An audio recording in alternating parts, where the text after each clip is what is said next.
나무 물통, 나무로 만든 물통, 기다란 나무 널판을 둥그런 틀에 연결시켜서 만들어냅니다. 각 널판의 높이는 같아야 합니다. 그 중에 하나라도 길이가 짧으면은 아무리 다른 나무의 높이가 높아도 담기는 물의 양은 그 짧은 나무만큼 뿐입니다. 그죠? 우리 사람들도 마찬가지입니다. 여러 좋은 여건을 갖추었음에도 실패하는 이유는 바로 그 사람이 가지고 있는 결정적인 단점 때문입니다. 물론 모든 것을 다 갖출 수도 모두 다 잘할 수도 없습니다. 그런데 우리가 알아야 할 것은 내 약점이 무엇인지 정확히 아는 것입니다. 근데 다른 사람들은 많은 사람들이 약점임에도 그것을 자신의 강점, 장점으로 착각하는 사람들이 의외로 많다는 것입니다. 그 단점이 무엇인지 정확히 알고 그 단점을 늘 보완하면서 그것이 나에게 어떤 악영향을 미치는지 면밀하게 관찰하면서 살아야 합니다. 잘못되었을 때 그 단점을 기억해내고 그렇게 할 때 그래야지 온전하면서도 풍성한 삶을 살아갈 수가 있습니다. 현재 교회의 신랑 되시는 예수님께서 요한계시록을 통해서 마지막 때에 무엇을 준비해야 하는지 차근차근 가르쳐주고 계십니다. 그분의 가르침은 승패를 결정하는 가장 중요한 것입니다. 특별히 요한계시록 마지막 때이기 때문에 그분의 가르침은 결정적인 것입니다. 우리들 스스로는 잘한다고 생각하는데 아닙니다. 바로 그 점을 사탄이 파고드는 그런 최대의 약점입니다. 사탄은 너무너무 교묘하여서 내가 올바로 섰다고 이것은 나의 강점이라고 생각하는 그 부분에서 우리를 넘어뜨립니다. 스스로 제일 길다고 생각한 나무 널판이 사실은 가장 짧았던 것입니다. 계속되는 예수님의 지적을 이렇게 묵상하면서 과연 삼위일체 하나님은 우리의 체질을 나보다 더 정확히 알고 계시는 우리를 만드신 분이시구나 하는 감탄을 금할 수가 없습니다. 오로지 모든 것을 만드시고 운영하시는 만물의 근원이신 삼위일체 하나님만이 사탄의 계계를 꿰뚫고 계십니다. 무엇보다도 하나님의 말씀을 경청할 수 있는, 알아들을 수 있는 귀를 가지셔야 합니다. 그래서 예수님께서 7교회에게 이렇게 권면하시면서 마지막에 꼭 알아들을 귀를 가지거라 그렇게 권면하시는 겁니다. 두아디라 교회에 말씀하시기 위해서 나타나신 예수님의 모습을 사도 요한은 다음과 같이 묘사하고 있습니다. 그 눈은 불꽃 같고 그 발이 빛난 주석과 같은 하나님의 아들이라. 또한 그 예수님은 이기는 자들에게 하시는 약속에서 철장을 가지고 그들을 다스려 질그릇 깨트리는 것 같이 하리라고 하셨습니다. 눈은 적군을 향한 분노로 이글이글 타오르고 발에는 빛난 주석으로 만든 철갑신을 신으시고 손에는 철장을 든 장군의 모습으로 앞에 서셨습니다. 왜 이런 모습으로 등장하셨을까? 이것은 두아디라 도시의 특성으로 설명할 수 있습니다. 두아디라는 당시 철제병기 제조업으로 가장 큰 명성을 떨치고 있었습니다. 로마 군인들을 무장시키는 각종 병기와 갑옷들을 가장 강하고 튼튼하게 그러면서도 가볍게 만들어서 군사들에게 인기가 가장 높았습니다. 거리마다 대장간들이 즐비하였고 그들이 생산한 물품들이 전시되고 있어서 사람들에게 군인들의 그 모습, 이미지가 언제나 각인되어 있었습니다. 장군의 모습으로 등장하신 예수님께서 하시는 무언의 말씀은 어떤 장군도 나를 절대로 이길 수 없으며 어떤 무장도 내 앞에서는 무용지물이니라 는 뜻입니다. 두아디라는 당시 최고의 신 제우스, 그의 아들 아폴로를 도시의 수호신으로 섬기고 있었습니다. 예수님을 다른 교회들과는 달리 하나님의 아들이라고 소개하신 것은 태양의 신 아볼로가 아무리 제우스의 아들이라도 하나님의 아들 예수님을 절대로 능가하지 못한다는 사실을 알리고 있습니다. 예수님을 이길 수 있는 것은 없습니다. 그런데 예수님마저도 이길 수 없는 것이 딱 하나 있습니다. 우리의 생각입니다. 우리의 생각. 대장 대신 예수님을 따른다는 것은 무슨 말씀이냐 하면은 내 생각을 예수님의 가르침에 복종시킨다는 것입니다. 우리는 예수님의 가르침을 상기해야 하는 것은 내가 하고 있는 그 생각이 예수님의 가르침과 부합되고 있는가를 이렇게 해서 만약에 부합되지 않으면 예수님의 가르침을 앞세워야 합니다. 그래야지 대장 대신 예수님을 따라가는 것입니다. 사는 것이 너무나 힘들고 어렵습니다. 죽고 싶습니다. 죽고 싶다는 내 생각이 예수님의 가르침보다도 앞설 때 그것은 대장 대신 예수를 따라가는 것이 아닙니다. 내가 어떤 일을 합니다. 이 분야에서는 내가 최고야. 그런데 그 생각조차도 예수님의 가르침과 부합되고 있는가를 살피셔야 합니다. 살피셔야 합니다. 교회가 시끄러운 이유, 언제나 자기 생각을 앞세우는 것. 왜 가룟 유다인 줄 아십니까? 예수님의 가르침보다 자기의 생각이 앞섰을 때입니다. 그가 특별히 나쁜 생각을 한 것이 아닙니다. 예수님을 이기겠다는 생각이 아니라 지 생각을 앞세웠기 때문에 가룟 유다가 된 것입니다. 언제나 대장 되신 예수님을 따라가시고, 여러분 생명이라고 하였습니다. 생명은 무엇이냐 하면은 살라는 하나님의 지엄하신 명령을 생명이라고 말합니다.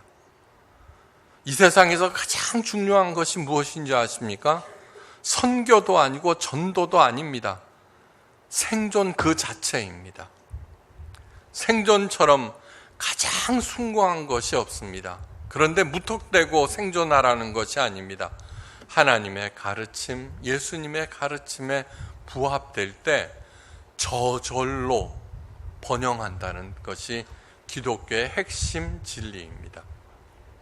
모두 다 대장 되신 예수님, 그분의 가르침에 따라서 에이렌의 복을 누리시기를 간절히 축원합니다.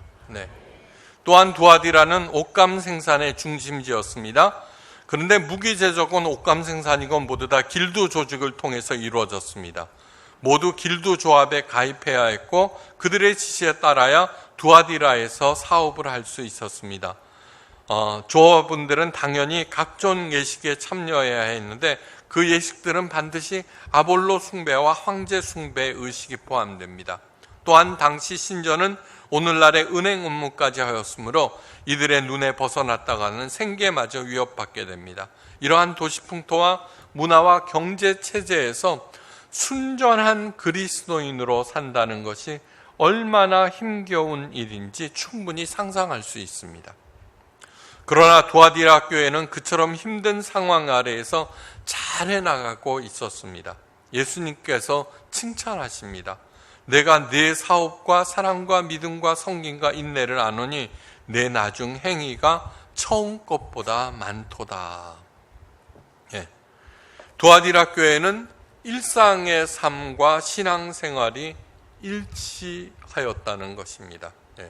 그들의 삶과 신앙이 일치하였음을 보여주는 것. 그런데 정말 중요한 것은 그런 아름다운 일치가 시간이 지남에 따라서 더욱 진전하여 굳건해지고 커지고 발전하였다는 것입니다. 정말 칭찬받을 만한 두아디라 교회입니다. 이러한 두아디라 교회는 처음 사랑을 버렸다는 에베소 교회와는 정반대 큰 대조를 이루고 있습니다. 그러나 두아디라 교회에도 책망받을 점이 있었습니다. 예수님께서 말씀하십니다. 그러나 내게 책망할 일이 있노라. 자칭 선지자라 하는 여자 이세벨을 내가 용납하매니 그가 내 종들을 가르쳐 꿰어 행음하게 하고 우상의 제물을 먹게 하는도다. 그토록 좋은 두아디라 교회를 흔들고 흐리게 만든 이세벨이 누구일까? 먼저 여자 이세벨이라고 하였습니다. 여자에 해당되는 헬라어 구나이에서 발생한 구네 이세벨, 그렇게 한 거죠. 이것은 지체가 높은 귀부인들에게 붙이는 칭호입니다. 예수님께서 육신의 어머니 마리아에게 여자여 그렇게 얘기하였습니다. 이것은 예의에서 벗어난 칭호가 아니라 오히려 자기 어머님을 이렇게 높인 것입니다. 엄마 안 하고 어머니 이렇게 한 것이라고 생각하면 됩니다. 오늘날 영어로 바꾸면은 여사님, 사모님에 해당되는 것입니다. 그러니까 여자 이세벨은 두아디라 교회의 감독 부인이거나 아니면 교회 내 유력한 인사의 아내라고 추정됩니다. 두 번째, 그 여자의 이름이 실제로는 이세벨이 아닐 수도 있는데 그가 하는 행위가 구약의 이세벨과 같아서 그렇게 부를 수도 있다는 것입니다. 이세벨은 북왕국 이스라엘 아합 왕의 아내가 되어서 본국인 시돈에서 가져온 바알신을 온 이스라엘에 퍼뜨려서 우상 숭배의 죄를 범하게 한 최악의 왕비였습니다. 그것을 이미 이스라엘 백성들이 다 알고 있는데 자기 이름을 이세벨이라고 짓는 사람이 어디 있겠습니까? 그죠? 하나님의 선지자 엘리야는 홀로 갈멜산에서 바알 선지자 450명과 대결을 벌였고 이 일로 인해 복수하려는 이세벨의 칼을 피해서 광야로 멀리 도망쳐야 했습니다. 바로 그 이세벨과 똑같은 일을 하였다고 해서 여자 이세벨이라는 칭호를 붙였다는 것입니다. 어떻든 이 여자는 스스로 선지자라 칭하면서 교회에서 영향력을 행사하였고 방언이나 예언 같은 은사를 받았을지도 모릅니다. 그래서 언변이 좋아서 사람들이 그 여자 주변에 모여들었고 본격적으로 그들에게 이단 사설을 가르치기 시작하였습니다. 그런데 그 가르침은 사람들의 구미에 맞았습니다. 두아디라에서 신앙의 지조를 지키면서 사업을 한다는 것이 얼마나 어려운지 이미 말씀드렸습니다. 괴롭고 힘든 나날을 보내고 있는데 이세벨의 가르침은 너무너무 솔깃하였습니다. 괜찮아, 중심을 보시는 하나님이셔. 속으로 하나님을 고백하고 신전에서는 그들이 하라는 대로 하면 돼. 이런 식의 적당한 타협주의를 주장하였을지도 모릅니다. 무슨 가르침이었는지 분명치는 않으나 두아디라 일부 교회들이 이세벨의 가르침을 따르기 시작하였습니다. 자, 그런데 두아디라 교회 전체가 욕먹을 필요가 없죠. 그 사람들만 뭐라 그러면 되는데 아니요. 교회의 책임은 그것을 교회에 그대로 놔뒀다는 것입니다. 방치하였다는 것입니다. 여기에서 이세벨을 용납했다 하는데 용납에 해당되는 헬라어 아피에미는 그냥 받아들였다 그런 뜻이 아닙니다. 군침을 흘리고 곁에 두다가 에피암이라는 뜻입니다. 그렇게 두아디라 교인들은 우상 숭배에 젖어들기 시작하였습니다.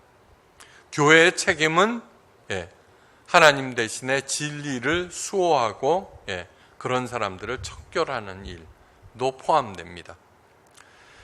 그가 내 종들을 가르쳐 행음하게 하고 우상의 재물을 먹게 하는도다 하셨는데 불륜을 저질렀다는 그런 뜻이 아닙니다. 바람을 폈다.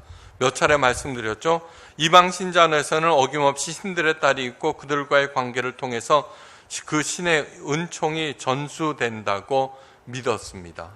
그러한 일도 물론 불륜도 포함되지만 그런 개념이 강하다는 것 잊지 마시기 바랍니다. 그냥 넘기실 하나님이 아니십니다. 이세벨과 이들에게 회개할 기회를 주셨습니다. 그러나 그들은 하나님의 경고를 거부하고 자신들의 행위를 계속해 나갔습니다. 점점 들면 사람들이 그들의 가르침에 넘어가기 시작했다는 것이죠. 두아디라 교회와 에베소 교회는 정반대되는 경향을 극적으로 보여주고 있습니다. 에베소 교회는 이단 니골라를 철저히 배척하고 복음의 진리를 굳게 지켰습니다. 반면에 두아디라 교회는 그것을 그냥 허용하고 언젠가는 없어지겠지 내버려둔. 그런데 에베소 교회는 그러다가 마음이 점점 굳어져서 비판하는 마음이 커져서 처음 사랑을 버리는 우를 범했습니다. 반면에 두아디라 교회는 처음 사랑과 믿음이 시간이 지남에 따라서 점점 더 커져갔는데 이세벨을 용납하는 그러한 우를 범했습니다. 예수님께서 이세벨과 그녀의 추종자들에게 무서운 경고의 말씀을 하십니다. 볼지어다 내가 그를 침상에 던질 터이요 또 그와 더불어 간음한 자들도 만일 그의 행위를 회개하지 아니하면 큰 환난 가운데 던지고 또 내가 사망으로 그녀의 그의 자녀를 죽이리니 모든 교회가 나는 사람의 뜻과 마음을 살피는 자인 줄 알지라 내가 너희 각 사람의 행위대로 갚아주리라. 침상에 던진다는 것은 당시 관용적인 표현으로 병에 걸려서 침상에서 일어나지 못한다는 뜻입니다. 그와 더불어 간음한 자라는 표현도 이세벨과의 불륜을 말하는 것이 아닙니다. 그래도 교회에 영향력을 끼치는 그 여자와 그 많은 사람들이 그런 관계를 맺을 리가 없습니다. 자신의 이익을 위하여 하나님을 떠나는 것, 번영을 위하여 하나님을 떠나 바알을 섬기는 것을 구약에서는 간음이라고 하였습니다. 그것을 말합니다. 또한 오로지 자신의 현세적 이익을 위하여 하나님을 섬기는 기복신앙자들을 하나님을 음란하게 섬긴다고 하였습니다. 그 사람을 사랑하지도 않으면서 그 사람의 재산만 보고 결혼하는 것과 마찬가지로 사람의 뜻과 마음을 꿰뚫고 계시는 하나님께서는 그분의 자녀요 그리스도의 신부인 우리들에게 뜻과 정성을 다한 온전한 사랑을 원하십니다. 너무너무 당연한 얘기죠. 우리들도 온전한 사랑을 원하죠. 그러한 소유자만이 마지막 때의 미혹과 환난에서 이길 수 있습니다. 참고 견디고 이길 수 있습니다. 그 사람이 되셔야 합니다. 예수님께서 말씀하십니다. 다만 너희에게 있는 것을 내가 올 때까지 굳게 잡으라. 두아디라 교회가 가지고 있는 것이란 날이 갈수록 더해지던 그들의 사랑과 믿음과 섬김과 인내입니다. 어떤 어려움이 있어도 그 일에 계속 매진하라는 것입니다. 그러니까 우리들이 목표로 하는 것, 바로 그것입니다. 끝까지 사랑하는 것, 돌보는 것. 예수님께서 지적하신 이세벨 척결만 행한다면은 두아디라는 온전한 물통이 되어서 하나님의 은혜를 가득 담아낼 수 있습니다. 여러분도 그렇게 되시기를 주의 이름으로 축원합니다. 그러니까 맨날 저 사람은 맨날 따지고 드는 사람이야. 그런 얘기 들어서는 절대로 안 됩니다. 우리들이 보여줘야 할 것은 무엇이냐 하면은 이 복잡한 서울에서 늘 감사하면서 하나님의 은혜로 행복하게 사는 모습을 세상 사람들에게 보여주는 것. 그것이 우리들의 그러면 그냥 한 끼 밥만 먹게 아니요, 저절로 에이레네의 복을 누리게 된다는 것입니다. 이것은 만몬신, 돈이 줄 수 없는, 절대로 줄 수 없는 오로지 여호와 하나님만이 주실 수 있는 것입니다.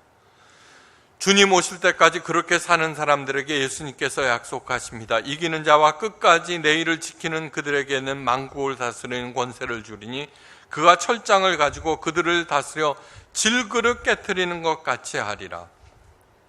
철장을 가지고 그들을 다스려 질그릇 깨트린다는 것은 메시아적 통치의 전형적인 표현입니다. 여러분, 이긴다는 것이 무엇입니까? 진다는 것이 무엇입니까? 왜 예수님의 가르침이 끝내는 이깁니까? 이 세상의 모든 것, 내 생각까지 포함해서 예수님의 진리가 옳다는 것입니다. 우리가 왜 모였습니까? 내 생각을 내려놓고 예수님의 가르침을 따르겠다는 것입니다. 그것을 따라서 정말로 하나님과 일치될 때 평온 가운데 누리는 번영을 세상 사람들에게 보여주는 것이 전도요, 선교입니다. 또 약속하십니다. 내가 또 그에게 새벽발을 주리라. 이단들이 가장 잘 악용하는 구절입니다. 예수님께서 주리라는 새벽별이 자신들의 교주이고 그 교주의 가르침이 새벽별이라. 새벽별은 뭐예요? 긴 어두움을 뚫고 가장 먼저 떠오르는 별이 새벽별입니다. 이 새벽별은 곧 예수님이시며 메시아적 통치를 상징합니다. 그래서 예수님께서는 처음이요 마지막 알파와 오메가라고 하신 것입니다. 내 생각이 처음이요 마지막이 되지 않기를 주의 이름으로 간절히 축원합니다. 잘 먹고 잘 사십시오, 진짜로. 고난의 크기는 달라도 두아디라 교인들이나 우리들이 각각 각종 고난에 시달리면서 살아갑니다. 우리들은 잘못된 가르침에 놀아나지 않습니다. 하나님의 은혜입니다. 더욱 사랑과 믿음과 섬김과 인내로 오늘의 고난을 능히 이기고 예수님과 더불어 최후 영광의 통치에 모두 참여하는 저와 여러분 되시기를 주의 이름으로 축원합니다.